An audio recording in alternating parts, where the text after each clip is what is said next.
Shalom. First and foremost, I want to give all praises, honor, and glory to Yahweh, Bahasham, Yahweh Shai, Bahasham, Racha Kodash.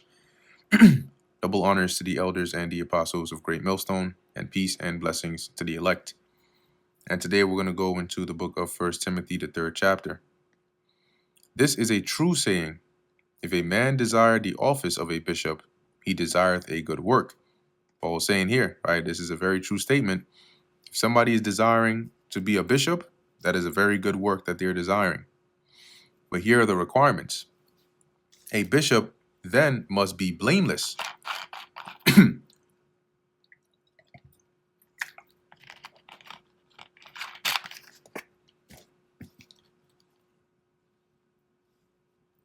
Slakia, just had to get some water real quick.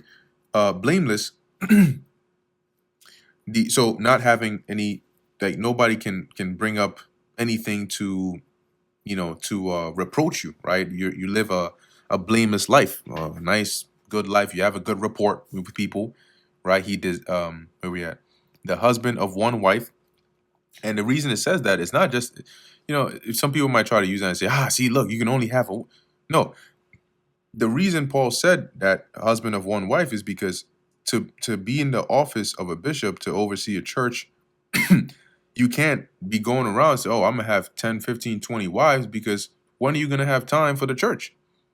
Right? When are you going to be able to focus on the church? One woman is enough to drive you crazy and always want attention from you, let alone 2, 3, 4, 5, because you got to also give time to looking over the church, to seeing the affairs, overseeing the affairs of the believers. That's why he said that. Vigilant, okay, constantly, alert, watching, perceptive, sober-minded, having self-control, of good behavior, having a good report, given to hospitality. Okay, you have to be somebody that has that brotherly love. You may be able to host somebody, somebody need a place to stay, whatever the case is. You're hospitable. You're not greedy, you're not arrogant, apt to teach, able to teach. If people have questions, you got to know your stuff. You got to be able to answer it. So it's a lot of different responsibilities, or a lot of responsibility. Not given to wine, no striker. So you must not be a heavy drinker. You got to be moderate, because what that also says is how much self-control do you have, right? Being moderate. You're not violent. That's a striker. Getting into fights and you always want to throw hands. No. Because one, well, it's not beneficial for the role you're in. But two, really, the higher you go, the more long-suffering you have to be. Because what does the scripture say? To whom much is given, to whom much will be required, right? Men require the more. So it's one thing if some random guy on the street, cursing out somebody else, right, throwing a middle finger and insulting them, all berating them all the way. Now imagine the president of a country doing that. Same actions, but you are on a higher level. They're gonna look at you like, no, whoa, that's crazy. I can't. They're gonna make a much bigger deal out of it. Why? It's the same action, but you are in a position that is unbecoming to be seen in that likeness. So here, not being a striker, not being greedy for filthy lucre. Okay, not because those that are greedy for filthy lucre can easily be bribed. But you have to also set a good example. But patient, because you're going to be dealing with people of different sorts. You're going to be dealing with people that are loud, people that are slow, people that think they know it all. You're going to be dealing with different kinds of people, and you got to be patient, because not everybody that you disagree with is a scoffer. Okay, that's a painful truth right there. Not everybody you disagree with is a scoffer. Sometimes people just, are it just takes longer, and you gotta be willing to work through that with somebody, because they may be sincere, they just don't get it yet, or they just can't see it, and you gotta be patient with them. They'll come along. Not a brawler, right? Going back to dealing with that striker, not quarrelsome, not covetous. Right? You have this unrelenting desire for money and greed and gifts and gain. That's going to corrupt your office. One that ruleth well his own house. See, if you are going to rule the church of the Lord, liken unto the house of the Lord, you got to be able to have your house in check, having his children in subjection with all gravity. Your children got to respect, and obey you. Let's go into that word, gravity, because those in the church will be likened unto your spiritual children. If you can't handle your physical children, how much more for the Lord's sheep? So gravity says honor, right? Purity, the characteristic of a thing or person which entitles to reverence and respect. So you carry yourself in such a way that they have no option but to respect you. It'd be hard to disrespect you. Verse 5. For if a man know not how to rule his own house, how shall he take care of the church of God? There you go. Not a novice, lest being lifted up with pride, he fall into the condemnation of the devil. Right. He can't be a new believer because, being in that position, not having been tried and having experience, they can easily get puffed up, become proud, drunk on power, and fall into the condemnation of the devil, right? The temptation, the devil might set a snare or a trap, and boom, they fall right into it because they're drunk on power. They don't have experience. They don't have self-control. They haven't been tried yet. So you can't, one that is a bishop cannot be a newcomer. Moreover, he must have a good report of them which are without. That is, people that are without, people not even in the church, should speak well of you, because what that shows is this is how this person is, right? It's not just when he's amongst believers, but then he's a whole messed up individual amongst, when he's by himself. No, that you have these traits. This is how you are. You're sincere, to where even people that are without, that don't believe, are speaking well of you. That says more about you, how you are. Moreover, he must have a good report of them which are without, lest he fall into reproach and the snare of the devil. Right? As it says in the NLT, I'll read it here.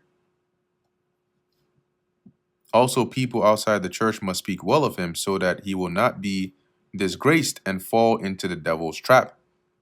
All right, same in the NIV. He must also have a good reputation with outsiders, so that he will not fall into disgrace and into the devil's trap. All right, lest you be found in this position, and then somebody on the outside meets you like, what? You put him in that position? You know what this guy does? You know what kind of person this guy is? Let me tell you something about this guy. That shouldn't be the case. They shouldn't be able to have anything to say or reproach you with. Likewise, must the deacons be grave, not double-tongued.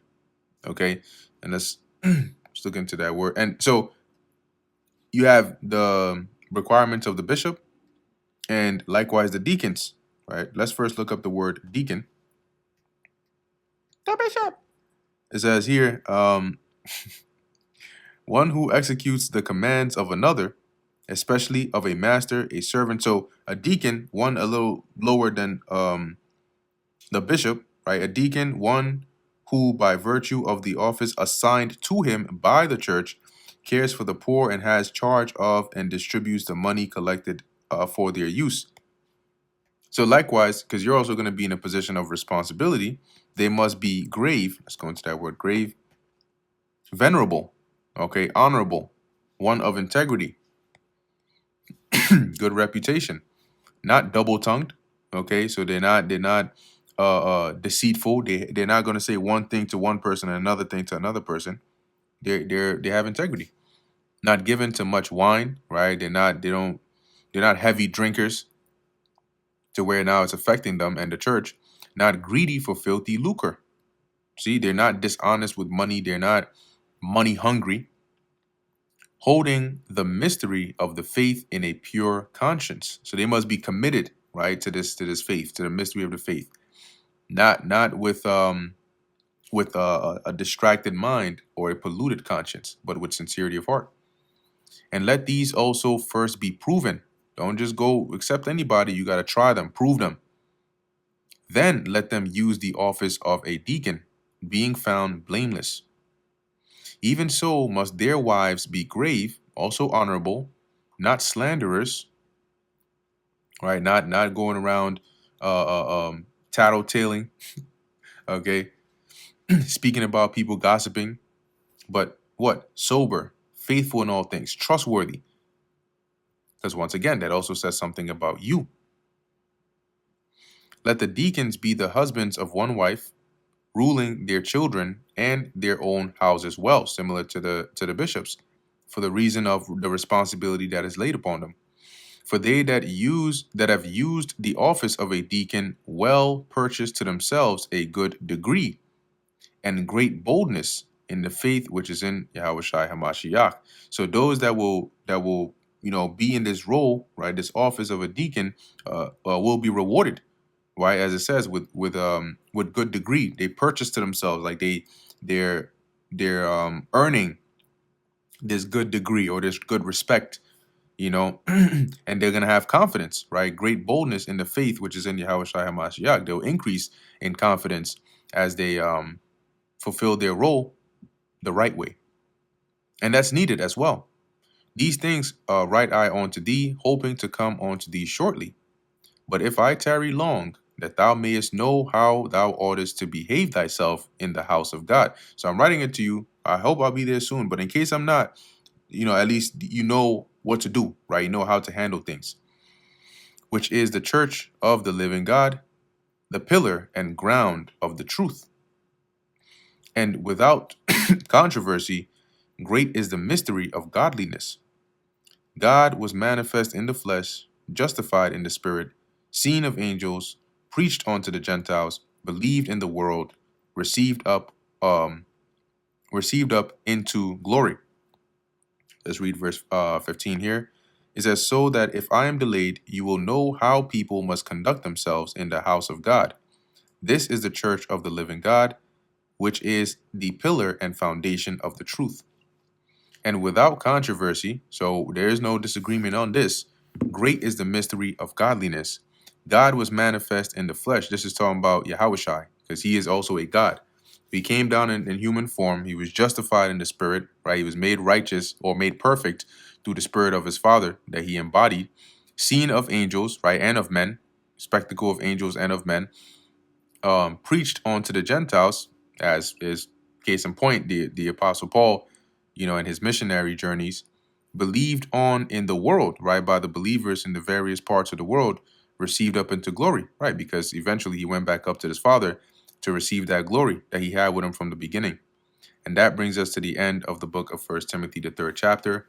Lord willing, that was edifying to the elect.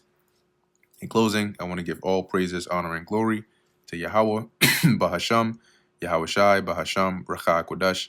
And until next time, Shalom.